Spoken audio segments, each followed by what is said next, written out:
আমি পিয়ালি। কেমন আছো তোমরা সবাই?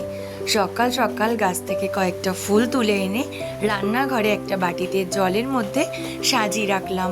এটা অবশ্য আমি একটা সোশ্যাল মিডিয়ার একজন কন্টেন্ট ক্রিয়েটারের থেকেই শিখেছি। সেই বলেছিল একটা ভিডিওতে যে রান্নাঘরে এরকমভাবে সুন্দর ফুল সাজিয়ে রান্না করা শুরু করলে নাকি রান্না করার যে স্পিডটা বা এনার্জিটা খুব ভালো পাওয়া যায়।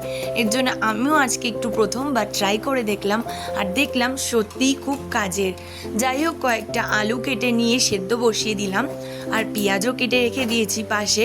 আর আজকে বানাবো আলুর দম আর নান।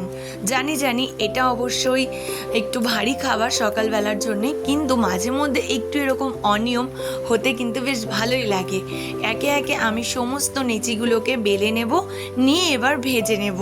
প্রথম নান তো আমার হাতে একদমই হতো না, কিন্তু এখন দেখি বেশ ভালোই হয়। এখান থেকেই বোঝা যায় মানুষ কখনোই একবারে সমস্ত কিছু শিখতে পারে না। তো যাই হোক, একে একে নানগুলোকে ভেজে রেখে দিলাম। আর এবার একটা কড়াইয়ে জিরে আর শুকনো লঙ্কা ফোড়ন দিয়ে কুচানো পেঁয়াজ, কাঁচা লঙ্কা আর টমেটো দিয়ে ভালো করে নাড়াচাড়া করে নিয়ে এবার আদা রসুনের পেস্ট দেব। আর এখানে গুঁড়ো মশলা নিয়েছি, লবণ, হলুদ, লঙ্কার গুঁড়ো আর ধনিয়া গুঁড়ো। ভালো করে মিক্সড করে নিয়ে ভেজে রাখা সেই আলুটার মধ্যে দিয়ে ভালো করে কষিয়ে জল দিয়ে দেব।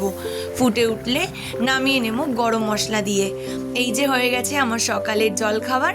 কেমন লাগলো আজকের ভিডিওটা অবশ্যই কমেন্ট করে জানিও, আর পাশে থেকো।